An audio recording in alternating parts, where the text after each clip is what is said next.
Muy buen día, vamos a continuar ahora con el estudio de los capítulos 25, 26, 27 y 28. Vamos a iniciar este breve resumen recordando que Sara había fallecido y empezamos el capítulo 25 mencionando que Abraham vuelve a tomar a otra mujer. Aquí menciona que su nombre era Setura y que también tuvo hijos con ella. El versículo 2 del capítulo 25 dice que Setura le dio a luz a Simram, Joksán, Medán, Madián, Isbac y Sua. Y aquí quiero resaltar a Madián, porque de allí va a surgir el pueblo de los madianitas. Y más adelante vamos a nuevamente mencionar y vamos a recordar a este pueblo que se origina desde dónde. Desde Abraham. Fue otro de los hijos de Abraham, pero no con Sara, sino que con una concubina. Tenemos que tener en mente y bien claro que la esposa de Abraham, la oficial, era Sara, pero que Abraham también tuvo un hijo llamado Ismael con Agar, la sierva de Sara, y aquí se menciona a otros hijos que también tuvo con otra concubina. También recalco esto porque en la cultura que estábamos leyendo en aquellos tiempos, era normal que un hombre tuviera, además de su esposa, que también tuviera a otras mujeres. ¿Por qué es importante comprender esto? Porque al día de hoy hay muchas culturas que todavía se rigen por estas costumbres. Entonces, nosotros en nuestra cultura esto ya ha cambiado porque únicamente se tiene a una esposa y no es ni permitido ni aceptado. Es considerado incluso para nosotros los cristianos como un pecado que un hombre o una mujer tengan a una amante o a una concubina. Esto porque después de que vino Jesucristo aclaró esto. Antes era normal que los hombres tuvieran otras mujeres, pero esto no fue así desde el principio, como bien lo dijo Jesucristo. Dios hizo a Adán y Eva, a uno para el otro, no hizo a varias para uno. La cultura machista fue cambiando esto, pero no es que la Biblia apoye la poligamia, o sea, que una persona tenga varias mujeres o incluso en estos tiempos que una mujer tenga varios hombres. Esto no es permitido y no es aprobado por la Biblia, pero era una costumbre, que es algo muy diferente, era una costumbre en los principios de la humanidad que en algunas culturas al día de hoy se mantiene. Y vuelvo y lo repito, es importante que nosotros tengamos eso en mente cuando nos topemos con personas que vienen de otras culturas y que para ellos esto es algo normal. Antes de la muerte de Abraham, aquí nos menciona en el principio del capítulo 25 que él le da a Isaac sus posesiones, le da bienes, pero al resto de sus hijos únicamente les da regalos. ¿Por qué? Porque Isaac era el hijo de la promesa, era el hijo de bendición y era el hijo que por medio del cual se iba a cumplir lo que Dios le había dicho, que iba a ser de él una nación grande y que su descendencia iba a ser como las arenas del mar, como las estrellas del cielo. Muerte y sepultura de Abraham. Y estos fueron los días que vivió Abraham, 175 años, y exhaló el espíritu y murió Abraham en buena vejez, anciano y lleno de años, y fue unido a su pueblo. Y lo sepultaron Isaac e Ismael, sus hijos, en la cueva de Macpela, en la heredad de Efrón, hijo de Zoar Eteo, que está enfrente de Manré. Aquí hay dos cosas que quiero resaltar. Cuando murió, Abraham tenía 175 años. Esto significa que Isaac tenía 75 años, porque recordemos que lo tuvo cuando él tenía 100 años. E Ismael tendría entonces una edad mayor, 80, 85 años, los años que hayan sido, porque él fue mayor que Isaac. Pero aunque haya sido el hijo primogénito, recuerde que no fue el hijo que nació de Sara, sino que nació de haberse acostado con la sierva egipcia. Así que aunque haya sido el primogénito, y en estas culturas es muy importante la primogenitura, realmente Isaac no era el verdadero primogénito porque no era el hijo de Sara. Y de Sara venía la promesa de donde iba a resultar la bendición. Pero aquí, durante la muerte de Abraham, vemos que se juntan ellos dos.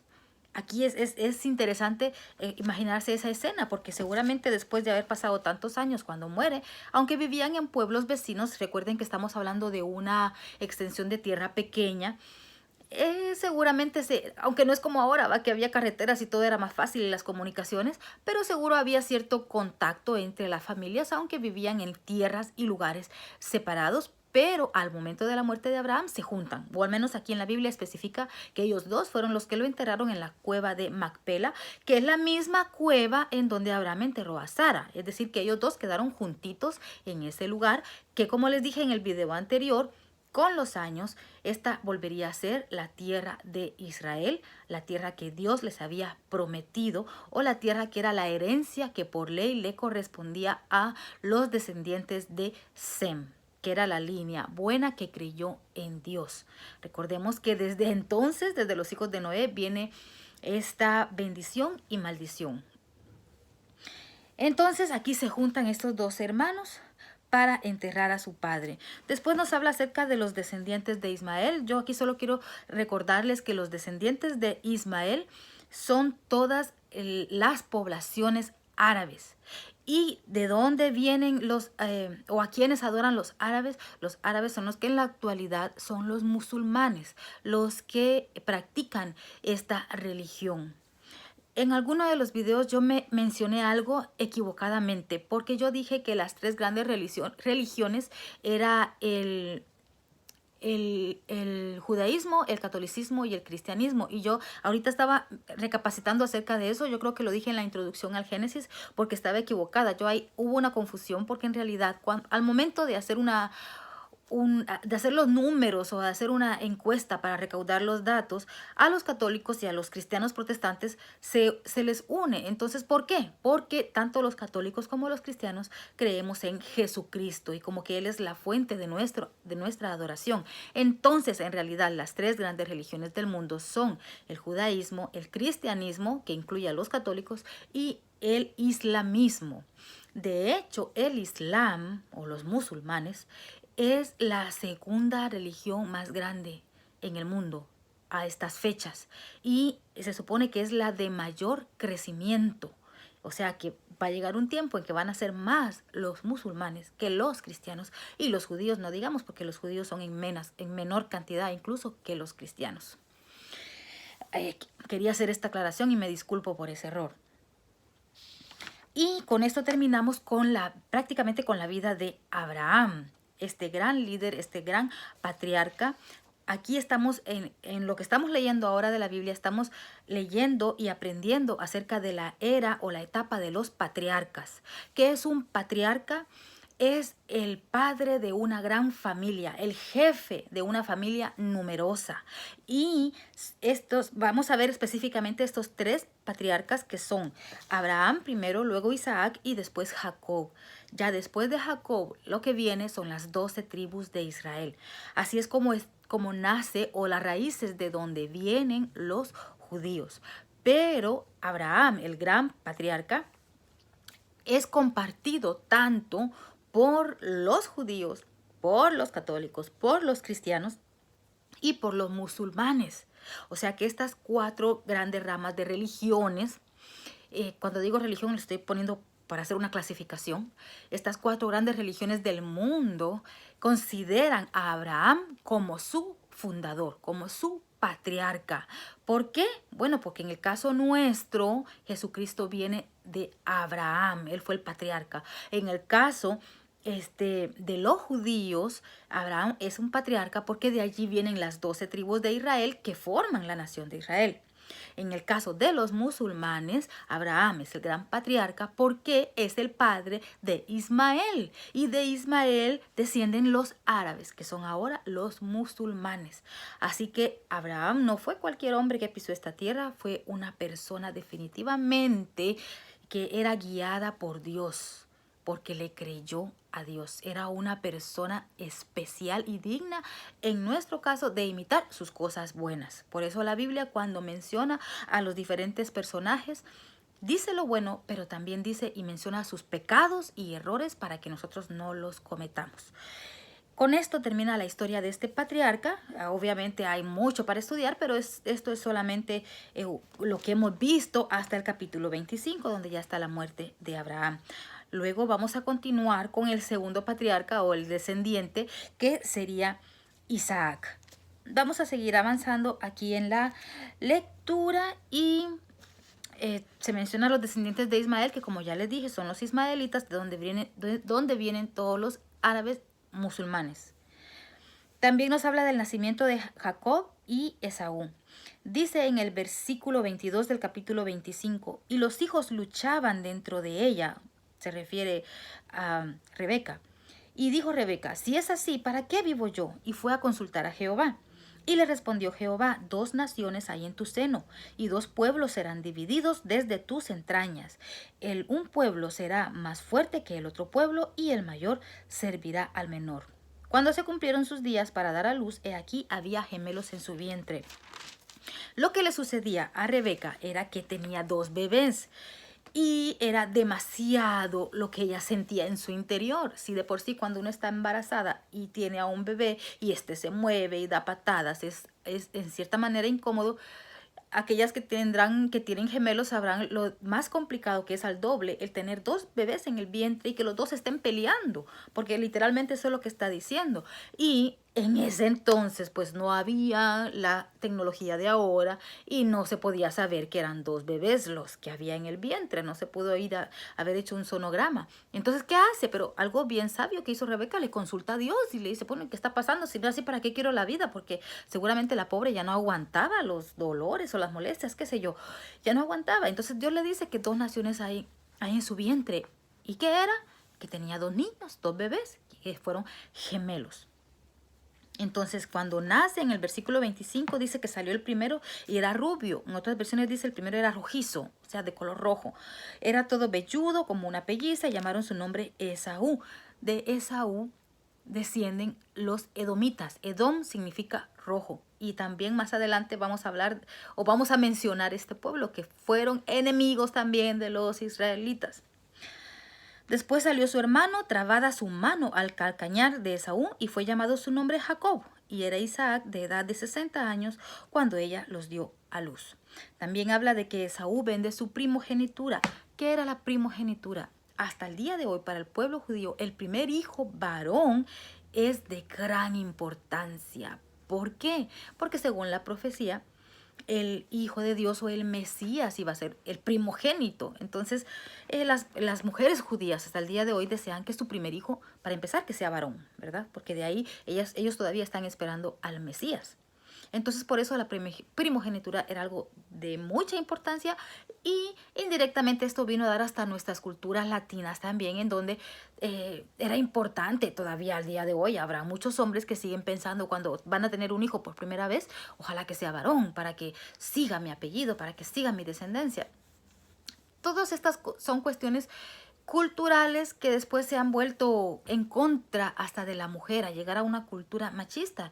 Los extremos no son malos. Los extremos, perdón, son malos.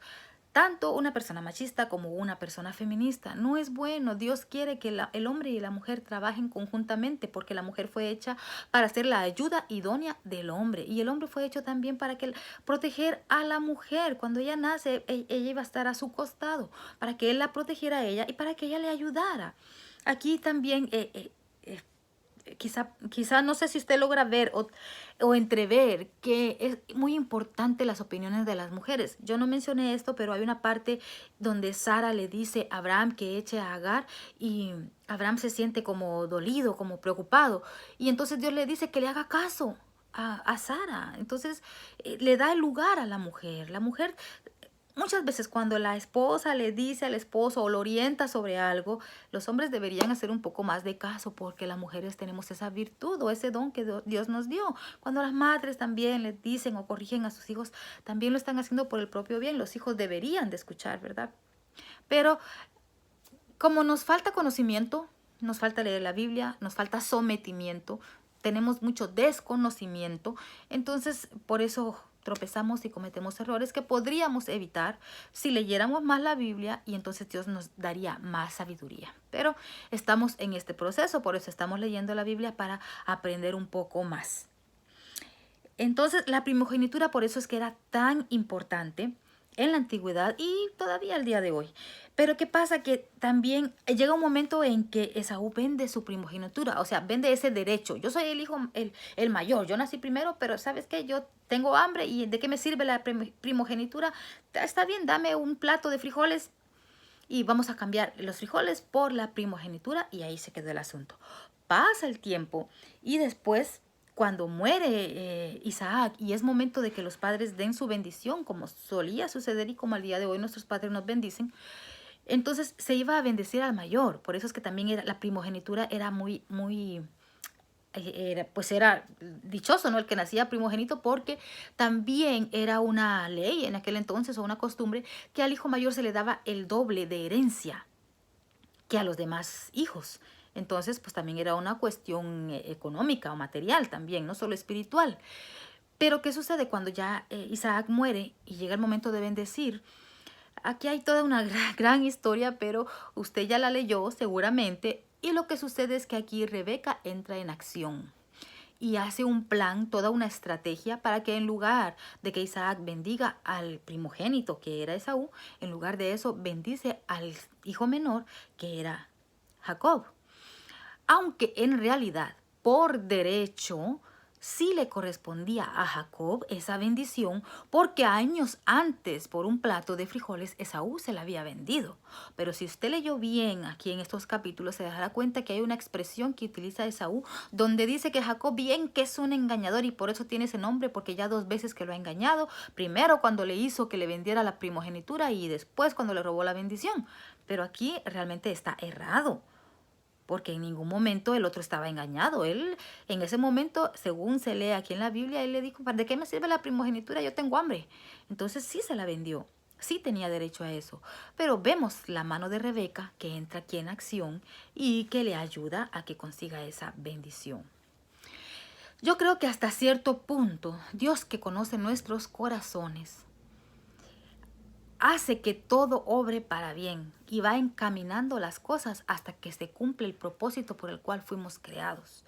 ¿Y por qué creo esto? Porque vemos en el desarrollo de la vida de Esaú que no tomó decisiones correctas. De hecho, dice que se casa con una hitita, Etea, toma una mujer de allí y también después se casa con otra mujer que era descendiente de Ismael. Recordemos que Ismael era el hijo que tuvo Abraham con la sierva egipcia. Entonces, si él hubiera obtenido como debería haber sido la primogenitura y la bendición, él tendría que haber sido la persona por medio del cual la promesa que todavía estaba en este momento pendiente de cumplirse, no se hubiera podido realizar. ¿Por qué? Porque tenía que mantenerse puro, no mezclarse con las razas que estaban bajo maldición, todos los descendientes de Cam.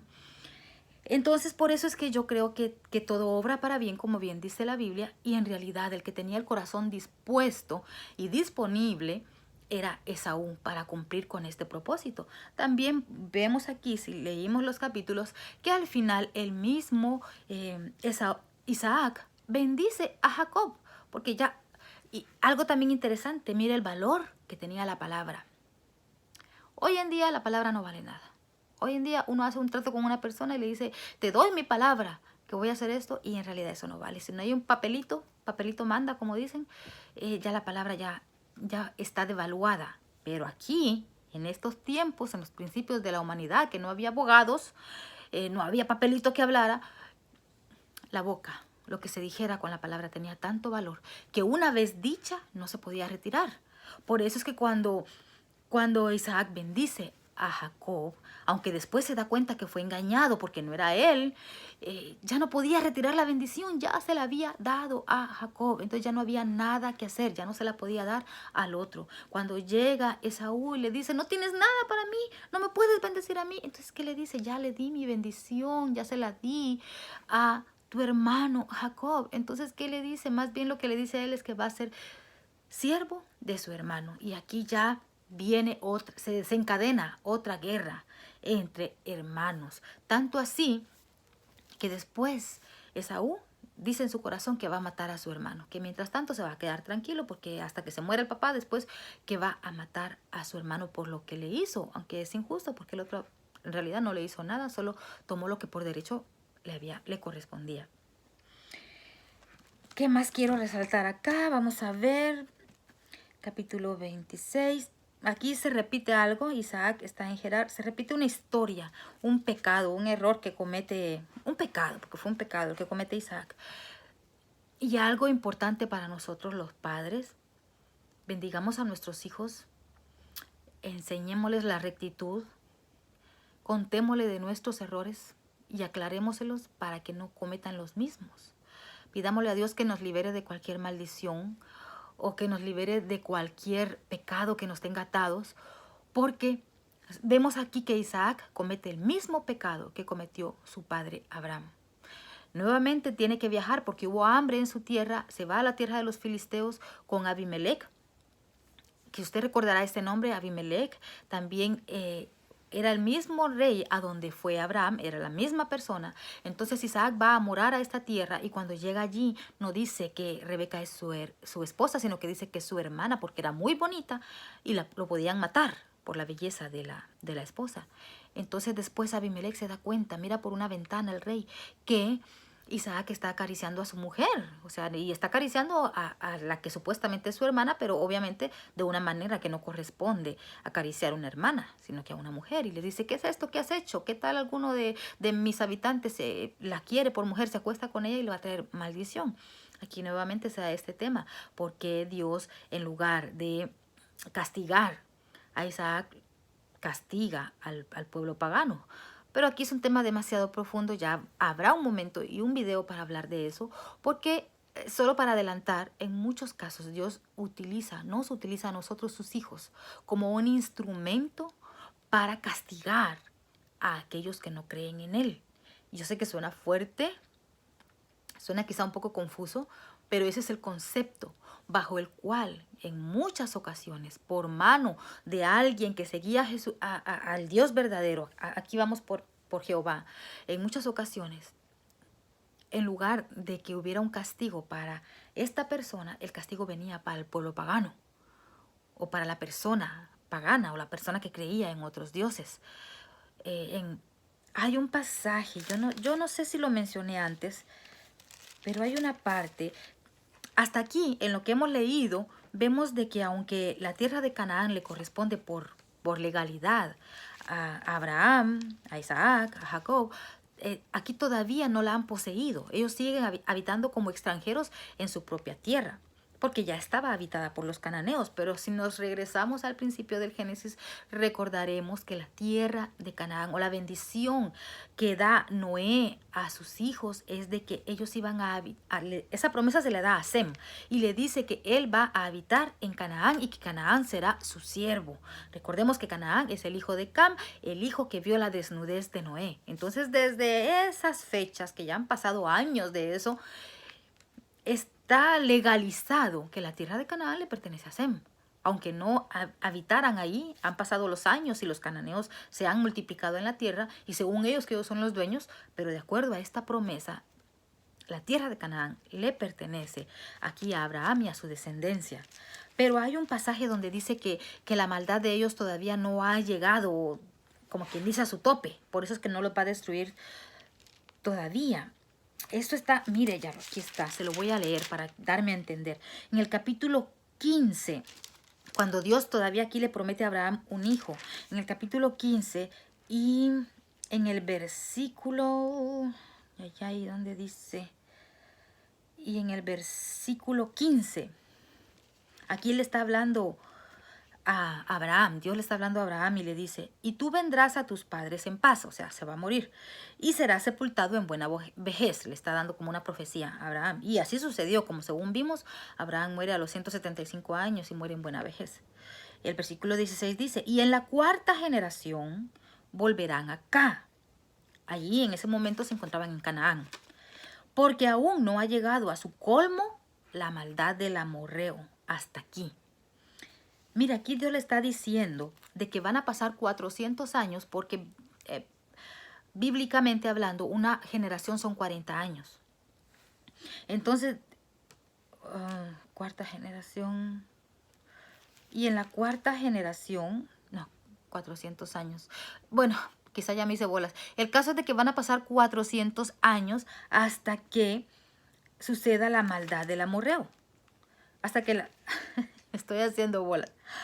Y tú vendrás a tus padres en paz y serás sepultado en buena... aquí, mira, aquí está en el versículo 13. Entonces Jehová dijo a Abraham, ten por cierto que tu descendencia morará en tierra ajena y será esclava allí y será oprimida 400 años. O sea, va a ser oprimida durante 10 generaciones. Aquí Dios le está profetizando a Abraham que va a estar esclava en Egipto por 400 años. Eso lo vamos a ver más adelante en el Éxodo, que son esclavos en Egipto durante 400 años. O sea que esto ya estaba predicho, predecido por Dios, ya estaba dicho, profetizado por Dios desde el principio de los tiempos que iban a estar esclavos en Egipto. Porque Dios lo sabe todo, pues no era que Dios lo estuviera designando, Él ya sabía que eso iba a suceder y se lo está advirtiendo aquí a Abraham. Pero le está aclarando algo, que dice que hasta la cuarta generación volverán acá porque aún no ha llegado a su colmo la maldad del amorreo hasta aquí. También más adelante vamos a ver una parte donde Dios le dice a Moisés, esto ya es más adelante en el Éxodo, de que Él los va a hacer entrar a la tierra prometida, no porque el pueblo de Israel sea bueno y se lo merezca, no, sino porque van a ser el instrumento por el cual Él va a hacer justicia y va a sacar a este pueblo de ahí porque ya la maldad es demasiado. Lo mismo sucedió, por ejemplo, con el diluvio. Ya la maldad era demasiada, incontenible, insoportable por Dios, que lo destruya toda la humanidad a excepción de Noé y su familia. Lo mismo sucedió también con Sodoma y Gomorra. La maldad era demasiada la que había, o sea que llega al colmo. Entonces Dios tiene que destruir esa ciudad porque ya no tiene salvación, digamos. Ya Dios, que conoce los corazones, sabe que ella no hay nada por hacer. Y aquí en este caso, por eso es que todavía Abraham no ha poseído la tierra prometida, sino que tienen que pasar cientos de años más hasta que esto suceda, hasta que llegue un momento en que ya la maldad de estos pueblos cananeos y todos los descendientes de Cam sea demasiada esa maldad que Dios tenga que destruirlos, porque Dios es un Dios justo y les da oportunidad de que se arrepientan. Pero como también Dios es omnisciente, espero estarme dando a entender que es otro de los atributos de Dios, que Dios lo sabe todo anticipadamente. Entonces llega un momento en que la maldad es demasiada y los va a destruir. Cuando llegue ese momento, entonces va a utilizar a este pueblo de Israel para venir a entregarles la tierra que les corresponde por herencia, pero también van a ser instrumento para sacar a los malvados de su lugar. Es un concepto quizá un poco confuso. Bueno, espero que alguna vez haya oportunidad de profundizar un poco más, o también usted, conforme vaya conociendo las escrituras, que Dios se lo pueda revelar directamente a usted. Es mi deseo. Entonces, continuamos acá con estos capítulos. Vemos que sucede lo mismo otra vez, el mismo pecado que cometió Abraham, el mismo pecado comete Isaac. También ya aquí me salí del tema porque les expliqué algo de por qué Dios, en lugar de castigar a Isaac, viene y castiga a Abimelech. Y sigo adelantando. En el versículo 34 del versículo 26 dice, y cuando Esaú era de 40 años, tomó por mujer a Judith, hija de Berí Eteo, y a Basemat, hija de Elón Eteo. Y fueron amargura de espíritu para Isaac y para Rebeca. Era lo que le decía yo antes, ya le había mencionado esto, que Esaú a los 40 años viene y se casa con 2 mujeres al mismo tiempo. Tiene 2 mujeres y 2 mujeres que eran eteas, que eran descendientes de Cam. Me espero estarme dando a entender hasta aquí. Se casó con mujeres que no eran cristianas, pues, con mujeres que eran paganas, que adoraban a otros dioses. Entonces, desde allí, él ya no podía, o sea, ya tenía un impedimento para cumplir con el propósito de Dios, porque ya él ya estaba mezclado en un yugo desigual. La promesa ya no podía venir por allí. Por eso es que tenía que venir por Jacob. Después, más adelante, también vemos en el versículo 9 del capítulo 28, dice, y se fue Esaú, nuevamente Esaú. Recuerde que a los 40 años tomó a esas 2 mujeres eteas. Pero después dice, y se fue Esaú a Ismael y tomó para sí por mujer a Mahalat, hija de Ismael, a una hija de Ismael, hijo de Abraham, hermana de Nebaiot, además de sus otras mujeres. O sea que encima de que ya estaba casado con estas dos mujeres heteas, agarra una tercera mujer que era hija de Ismael. O sea, ya también venía de descendencia egipcia. Entonces, tenía tres mujeres que no eran cristianas. Entonces ya por ahí no podía venir la promesa ni la bendición de Dios de que iba a ser una gran nación de él.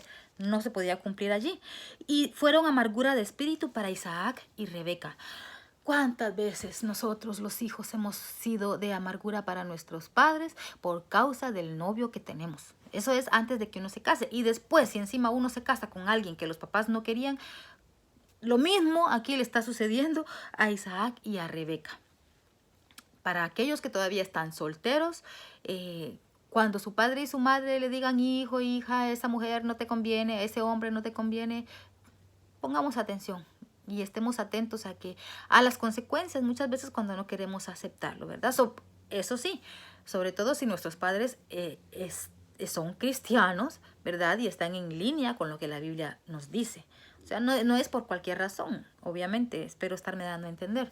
Y nosotros los padres, pues pidámosle a Dios sabiduría también para poder hablar con nuestros hijos, tener una buena comunicación con ellos y que el día que ellos tomen esposo o esposa, pues que todo fluya y que todo sea bajo la armonía de Dios, así como sucedió en el caso de Isaac, cuando Abraham le consigue esposa. Entonces, en el capítulo 27 ya vimos que Jacob obtiene la bendición.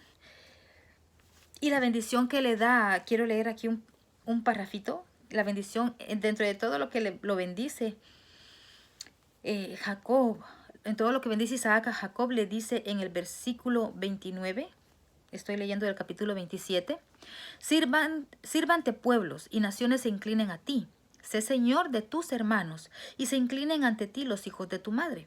Malditos los que te maldijeren y benditos los que te bendijeren. Esto se aplica hasta el día de hoy. Benditos los que bendijeren a Israel, malditos los que maldijeren a Israel. ¿Por qué esto viene al día de hoy? Porque los israelitas son descendientes de Jacob. Y mira aquí, esto fue una de las palabras que le está diciendo Isaac a Jacob antes de morir. Malditos los que te maldijeren y benditos los que te bendijeren. Por eso nosotros los cristianos tenemos que bendecir a la nación de Israel. Que Dios tenga misericordia de ellos, para que nosotros también seamos bendecidos. Para mí esto fue un proceso que tuve que aprender durante años, porque yo no entendía este concepto. ¿Qué tengo que ver yo con Israel? Obviamente por desconocimiento, por ignorancia. Conforme fui aprendiendo un poco más de las escrituras, pero sí fue para mí un choque cultural también cuando yo vine a este país y pude tener un contacto más directo con los judíos acá en este país, porque tienen un carácter complicado y costumbres muy, bueno, que no son buenas, ¿verdad?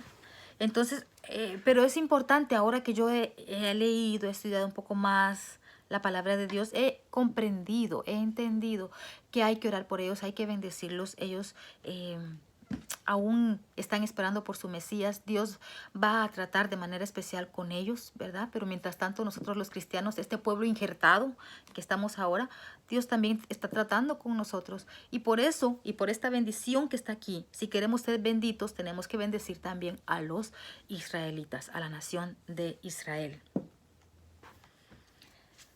Y Jacob huye de Esaú. Con eso ya casi estamos terminando. Capítulo 27, capítulo 28. Vemos que Jacob huye de Esaú. ¿Y para dónde huye?